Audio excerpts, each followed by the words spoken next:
meneliti, mendalami dari orang-orang yang bahkan belajar di era Nabi Sallallahu Alaihi Wasallam, bagaimana hasil dari pelajaran itu membuat kehidupan mereka dan jalan hidup kita lebih baik dari sebelumnya dan lebih mulia untuk membuka lembaran kehidupan ke depan. Di antara ruang tokoh ada juga waktu yang diistimewakan oleh Allah Subhanahu wa taala untuk memberikan ruang-ruang pelajaran, pencerahan sehingga membuat kehidupan kita lebih baik untuk seterusnya. Di antara waktu itu adalah bulan Dzulqa'dah. Ada yang menyebutnya dengan Dzulqa'dah, bulan ke-11 dalam penanggalan tahun-tahun Hijriah. Al-Quran surah ke-9 di ayat 36 memberikan isyarat yang sangat kuat tentang rangkaian keistimewaan yang terkait dengan bulan Dzulqa'dah ini. Allah Subhanahu wa taala berfirman, A'udzu billahi minasyaitonir rajim. Surah ke-9 tidak diawali dengan basmalah, kita langsung masuk ke dalam konteks ayatnya. Inna iddatasy syuhuri 'indallahi 12 syahran fi kitabillah. Yauma khalaqas samawati wal arda minha arba'atun hurum. Dzalika ad-dinul qayyim. Fala tadhlimu fihinna anfusakum. Al-ayat. Inna iddatasy syuhur. Sungguh tanamkan keyakinan kuat dalam jiwamu yang paling dalam dan jangan pernah ragu bahwa telah ditetapkan oleh Allah Subhanahu wa taala dalam perjalanan waktu kehidupan setahun itu ada jumlah 12 bulan. 12 bulan ditetapkan oleh Allah Subhanahu wa taala untuk menunjukkan perjalanan waktu bulanan selama setahun. Yauma khalaqas samawati wal arda. Dan ketetapan ini telah dikhususkan oleh Allah, telah dilegalkan oleh Allah sejak mula mencipta langit dan bumi. Ketika ruangnya dicipta, maka bersamaan dengan penciptaan itu dibuat sistem kehidupan, salah satunya terkait dengan penetapan waktu. Setahun ada 12 bulan. Anda jamaah boleh riset, boleh baca, boleh kaji. Silahkan cari kitab suci dimanapun yang menunjukkan setahun ada 12 bulan. Anda akan dapatkan itu dalam Al-Quran surah ke-9 di ayat ke-36. Minha arba'atun hurum. Dari 12 itu dipandu kita agar mampu menata dan memberikan konsep kehidupan yang jelas selama setahun itu sehingga kita punya agenda yang jelas. Jangan sampai ada manusia beraktivitas tidak tahu apa yang akan dikerjakan. Tidak paham bulan ini mau mengerjakan apa. Tidak punya rencana bulan depan akan kemana. Tidak punya kegiatan yang disiapkan 3 bulan ke depan apa yang mau dikerjakan. Maka Allah memberikan contoh kepada kita, dibagilah dalam 12 bulan itu kepada beberapa periode. Dari 12 bulan itu ada 4 bulan yang disebut dengan bulan hurum. Minha arba'atun hurum. Dari 12 bulan itu secara konsepsional dalam berkehidupan Allah berikan pengajaran kepada kita. Coba jadikan 4 bulan untuk mencapai target-target tertentu. Apa contohnya ya Allah? Aku tunjukkan arba'atun hurum. Ada 4 bulan disebut dengan bulan hurum. Dzalika ad-dinul qayyim. Itulah konsep beragama yang lurus, yang jelas. Agama harus memberikan arah, ada vektornya, ada panduan berkehidupan. Apa yang harus dikerjakan, apa yang harus ditinggalkan. Harus jelas menunjukkan kepada kita apa yang baik bagi kita yang soleh, apa yang tidak baik yang harus ditinggalkan yang salah. Hidupkan hanya demikian. Kalau tidak mengerjakan yang baik yang soleh, meninggalkan yang salah. Bagaimana mata memandang dengan soleh, menghindari yang salah. Bagaimana lisan bertutur yang soleh, menghindari yang salah. Bagaimana kaki melangkah pada yang baik, menghindari yang buruk. Demikianlah panduan kehidupan mengajarkan kepada kita. Sesuatu yang baik, yang sukses, harus dimulai dengan rencana yang terukur. Dan diarahkan kepada yang benar dengan meninggalkan yang keliru. Inilah ketentuan agama yang benar. Fala tadhlimu fihinna anfusakum. Maka 4 bulan ini dijadikan latihan oleh Allah untuk menggali kembali potensi diri kita. Menghindarkan segala yang tidak baik. Menghadirkan yang baik-baik. Maka cara kita untuk menjaga supaya diri ini selalu tampil terhormat. Hormat terambil dari bahasa Arab. Dari kata hurmah. Hukum yang menjaga kehormatan disebut dengan haram. Ada hukum haram, haram itu asalnya bukan dilarang. Haram itu asalnya bukan tidak boleh. Haram itu asalnya adalah satu ketentuan yang menjaga keadaan kita tetap terhormat. Kenapa diartikan dengan dilarang? Tidak boleh, karena ada perbuatan-perbuatan yang kala dikerjakan bisa meruntuhkan kehormatan kita di hadapan Allah Subhanahu wa taala. Bisa menjatuhkan kehormatan kita bahkan di kalangan manusia. Kenapa merampok itu haram hukumnya? Zina itu haram hukumnya. Menjatuhkan, mencela, bertikai itu haram hukumnya. Karena saat lisan Anda digunakan untuk mencela, jatuh kehormatan Anda. Saat seseorang mencuri, terungkap, jatuh kehormatannya. Allah punya sifat Rahman dan Rahim. Kasih yang tak terukur. Sayang yang tidak bisa dibilang. Dengan itulah ingin menjaga kehormatan kita ketika tampil di event dunia ini. Supaya lahirnya bersih, pulangnya bersih, dan kembali dalam keadaan terhormat. Kenapa ini dilarang? Untuk menjaga kehormatan kita. Allah tidak ingin ketika seorang korupsi, hilang kehormatannya. Runtuh kemuliaan keluarganya. Anaknya dibuli, istrinya dicerca. Bahkan jalan hidupnya pun tidak jelas. Maka turunlah hukum haram untuk menjaga kehormatan kita. Itulah kenapa muncul tinggalkan yang salah, jalani yang soleh. Pada hakikatnya untuk menjaga kehidupan kita tetap terhormat. Karena itulah hadirin, terkadang dalam kehidupan secara konseptual ini terlupakan. Orang ingin mengejar yang baik, tapi ditempuh dengan jalan yang tidak baik. Maka mesti ada evaluasi ulang yang menyadarkan tentang fungsi organ kehidupan kita dan organ tubuh kita secara fungsional. Apa fungsi mata ini? Apa fungsi telinga ini? Apa fungsi lisan ini? Hingga ke ujung kaki. Yang kemudian setelah paham fungsinya, bisa kita gunakan untuk mencapai harapan-harapan kita. Mengeksekusi keinginan-keinginan kita. Sehingga kita mampu menggunakan organ yang baik, menuju hal yang baik dengan cara yang baik. Maka dengan itulah kemudian Nabi memberi penjelasan. Dan penjelasan tafsir Al-Quran surah ke-9 ayat 36 ini disampaikan dalam haji pamungkasnya Nabi SAW. Perpisahannya Nabi SAW. Yang bahkan di ujung kalimatnya Nabi meminta viralkan ini. Boleh jadi nanti yang menerima pesanku akan lebih paham tentang pesan ini dibandingkan dengan yang mendengar saat ini. Hadirin, hadis riwayat sahabat Abdurrahman bin Sahr. Viral dengan nama kunyahnya Abu Hurairah. Dikuatkan ini kemudian oleh Ibnu Abbas radhiyallahu taala anhuma. Didetilkan keterangannya oleh sahabat mulia anaknya Umar bin Khattab, namanya Abdullah bin Umar radhiyallahu taala anhuma.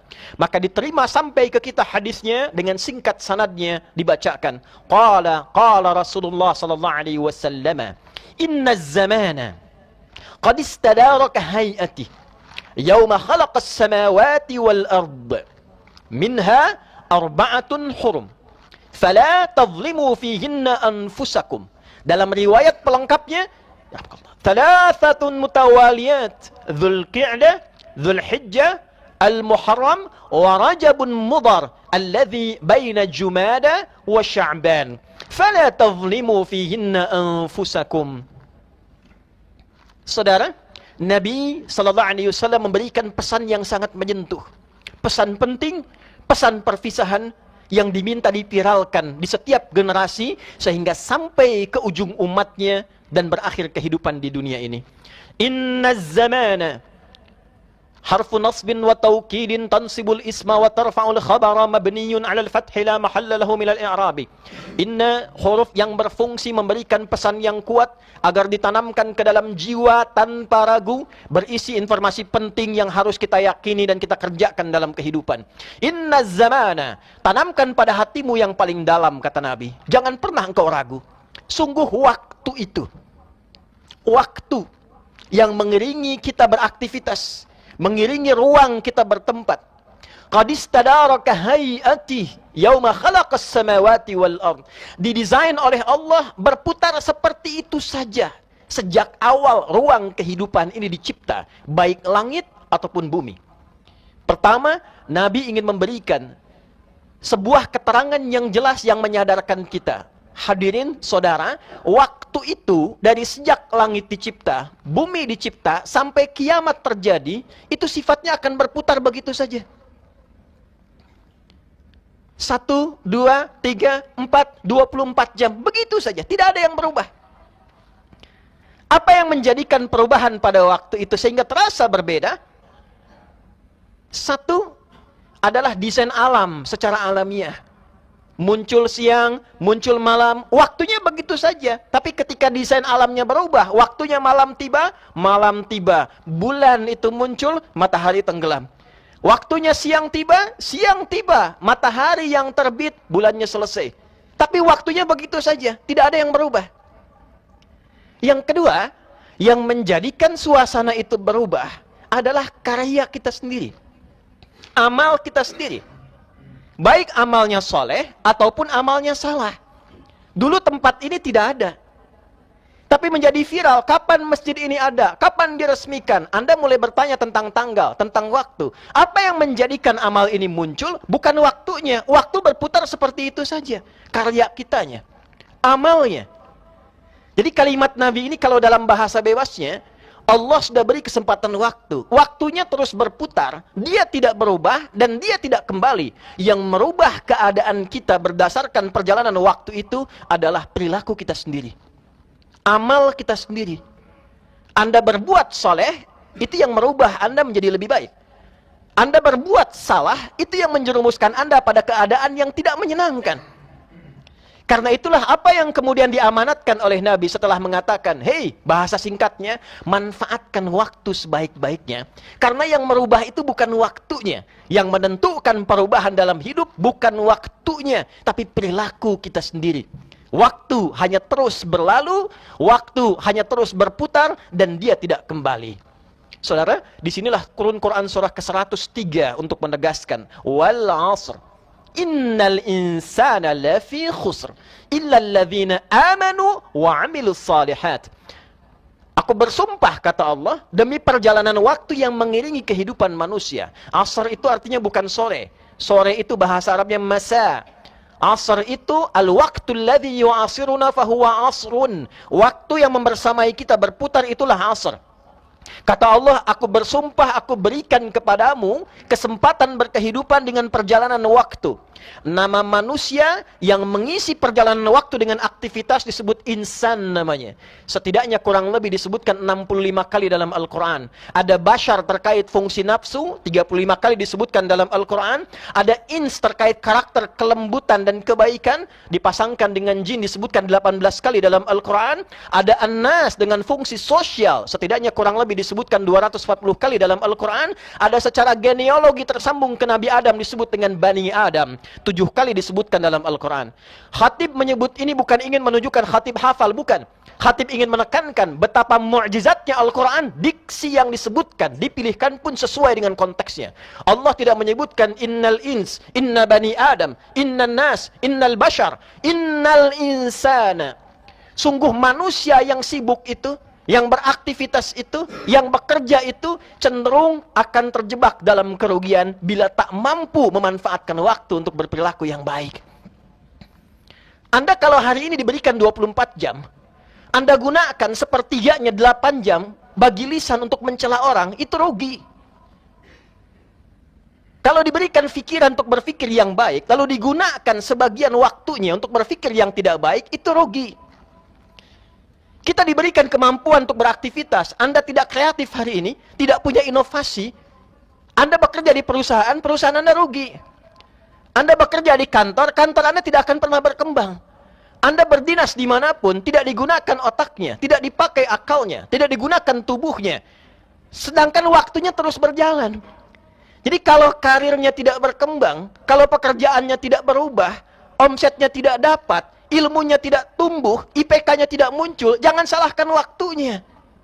Kembali evaluasi, apa ide yang belum muncul dalam diri kita?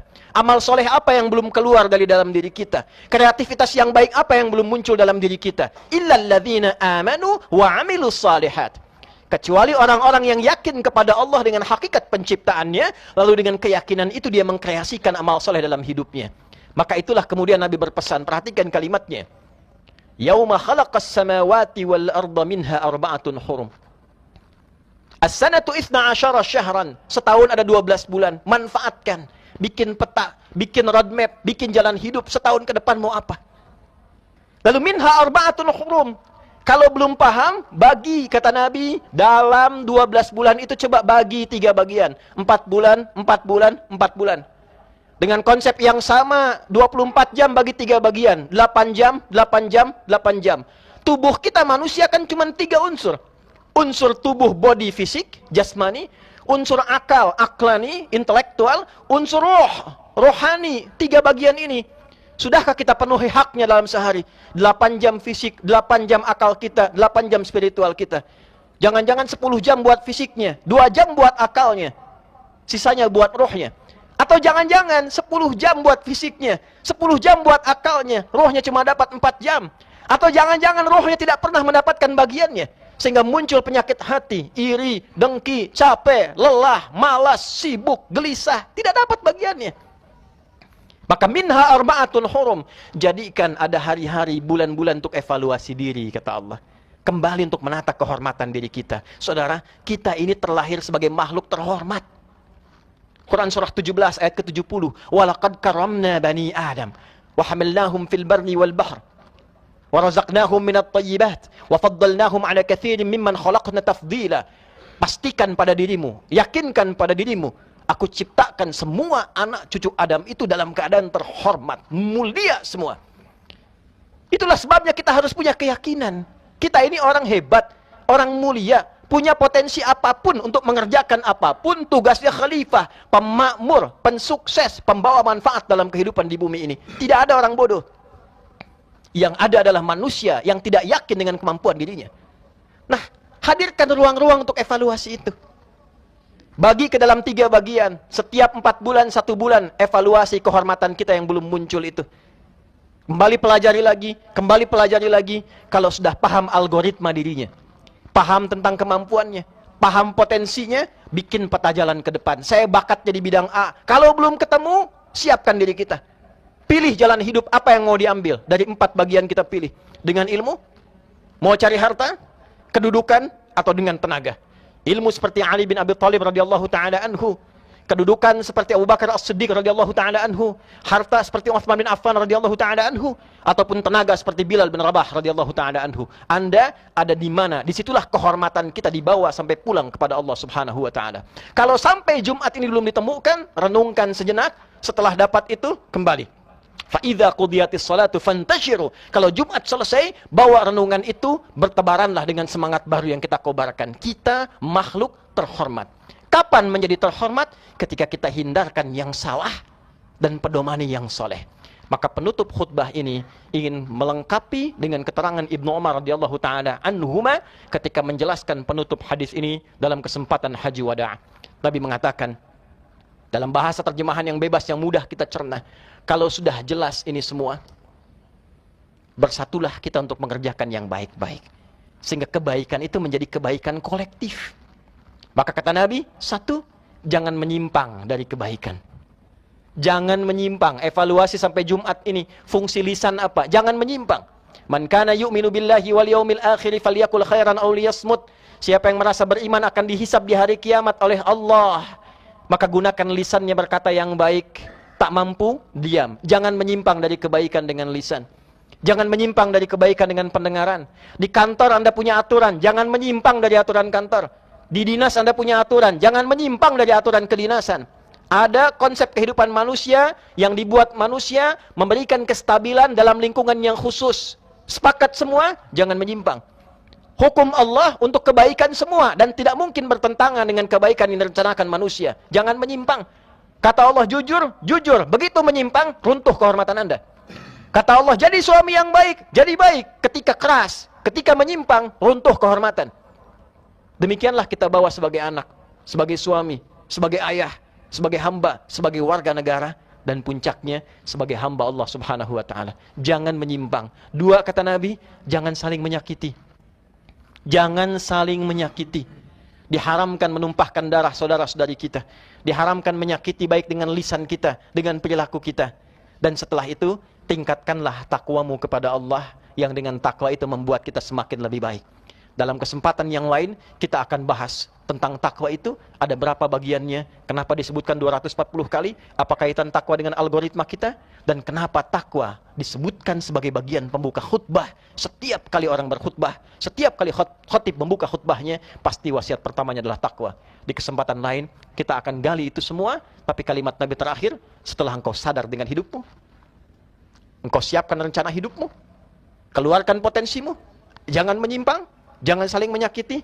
Kata Nabi, viralkan kalimat ini kepada siapapun yang mampu engkau jangkau. Karena boleh jadi yang mendengar itu lebih paham maknanya dibandingkan orang yang menyampaikannya. Anda bisa bayangkan jika ada proklamator kita mengatakan dengan tempo yang sesingkat-singkatnya tentang kemerdekaan dan isinya, lalu mengatakan, viralkan pada anak-anak kita, generasi kita, orang-orang Indonesia ke depan, tentang perjuangan kita supaya mereka bersatu dan memakmurkan negeri ini dengan cara yang baik. Diviralkan, diviralkan, diviralkan. Jadi sesuatu. Manusia bukan hanya homo sapiens yang berpikir, tapi dia juga homo narrans yang hidup dengan cerita, hidup dengan narasi, termotivasi dengan cerita-cerita yang motivasi dirinya. Ini bukan cerita, ini bukan narasi, ini sabda Nabi yang menuntun kehidupan kita. Viralkan bahwa kita makhluk terhormat, viralkan bahwa kita punya masa depan yang tertata, dan viralkan bahwa kehidupan kita hanya bisa bermakna jika diisi dengan nilai-nilai kebaikan yang menjaga kehormatan dan kemuliaan kita. Barakallahu li wa lakum fil Qur'anil azim wa nafa'ani wa iyyakum bima fihi minal ayati wa dzikril hakim wa taqabbala minni wa minkum tilawatahu innahu huwas samiul alim. Ud'ullaha yastajib lakum wa lana jami'an.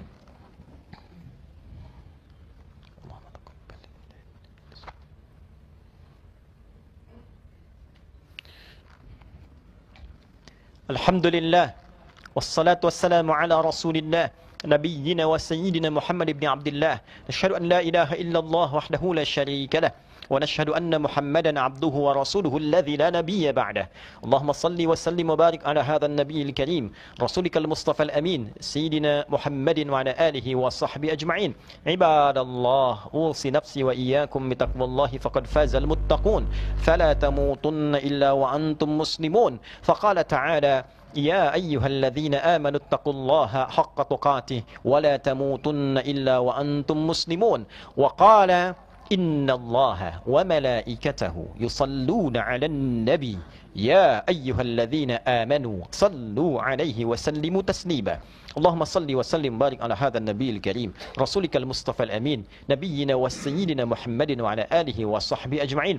اللهم اغفر للمسلمين والمسلمات والمؤمنين والمؤمنات الأحياء منا والأموات إنك سميع قريب مجيب الدعوات ويا قاضي الحاجات. اللهم إنا نسألك خير ما سألك رسولك المصطفى نبينا محمد صلى الله عليه وسلم ونعوذ بك من كل ما استعاذ بك عنه رسولك المصطفى نبينا Muhammad sallallahu alaihi wasallam. Ya Allah, kami memohon segenap kebaikan kemuliaan yang pernah dipermohonkan oleh nabimu yang mulia Rasulullah Muhammad sallallahu alaihi wasallam, dan kami berlindung kepadamu dari segenap keburukan yang pernah diperlindungkan kepadamu oleh nabimu yang mulia Rasulullah Muhammad sallallahu alaihi wasallam. La tada' lana fi maqamina hadza dzamban illa ghafartah. Ya Allah, jika ada pendosa hadir di Jumat ini, jangan biarkan ia meninggalkan masjid ini kecuali Engkau telah ampuni seluruh dosa-dosanya. Wala hamman illa farajtah. Jika ada yang datang membawa kegelisahan, jangan biarkan ia meninggalkan Jumat ini kecuali Engkau telah tenangkan keadaan hatinya. Wala asiran illa yassartah. Jika ada yang datang ke Jumat ini membawa kesulitan hidupnya, maka mohon dengan keikhlasannya menunaikan Jumat, hilangkan seluruh kesulitan hidupnya. Wala maridan illa syafaitah. Jika ada yang sakit, mohon sembuhkan ya Allah. Wala dainan illa qadaitah. Jika ada yang hadir di sini terlilit utang piutang, maka mohon limpahkan rizki kepadanya untuk melunasi utang-utangnya. Allahumma wala hajatan min hawaijid dunya wal akhirati fiha lakaridhan wa fiha lanas salah illa qadaitaha ya arhamar rahimin. Dan bila ada hajat tersembunyi dalam hatinya, selama itu baik untuk dunia akhiratnya, kabulkan ya Allah sebelum ia terucap, sebelum ia pun mengucap dalam lisannya. Allahumma wahid sufufana wahfad biladana Indonesia waj'alha baldatan thayyibatan wa anta tardaha. Ya Allah, satukan kami dalam kebaikan, jauhkan kami dari perpecahan. Ya Allah, mohon jaga negeri kami Indonesia, jadikan Indonesia negeri yang makmur, yang baik, yang Engkau ridai ya arhamar rahimin. Wahfad umara'aha waj'alhum udala liyukhaffifu hisabahum yaumal qiyamati ya arhamar rahimin. Ya Allah, mohon jaga, berikan hidayah pada para pemimpin kami dari yang level atas sampai yang bawah agar bersikap adil dalam keputusan mereka yang meringankan hisab mereka di hari kiamat kelak. Wahfad ulama'ana waj'alhum mukhlasin lakad-din. Dan mohon jaga para ulama kami, jadikan mereka ulama-ulama yang ikhlas, mencerahkan umat, menjauhkan dari perpecahan, menyatukan dalam kebaikan. Rabbana atina fid dunya hasanah وفي الآخرة حسنة وقنا عذاب النار اللهم اكفنا بحلالك عن حرمك وأغننا بطاعتك عن معصيتك وبفضلك عن من سواك واجعل بقية حياتنا حياة طيبة وآخر وفاتنا حسن الخاتمة. Ya Allah, bila terbuka lembaran baru kehidupan kami setelah Jumat ini, jadikan lembaran ini lebih baik dibandingkan hari-hari sebelumnya. Dan bila pun kami mesti wafat di hari ini, mohon jadikan akhir hidup kami husnul khatimah. Bifadlika subhana rabbika rabbil izzati amma yasifun wa salamun alal mursalin walhamdulillahi rabbil alamin. Ibadallah, inna Allah ya'muru bil 'adli wal ihsan wa ita'i dzil qurba wa yanha 'anil fahsya'i wal munkari wal baghi ya'izukum la'allakum tadhakkarun wa la dzikrullahi akbar wallahu ya'lamu ma tasna'un. Aqimus shalah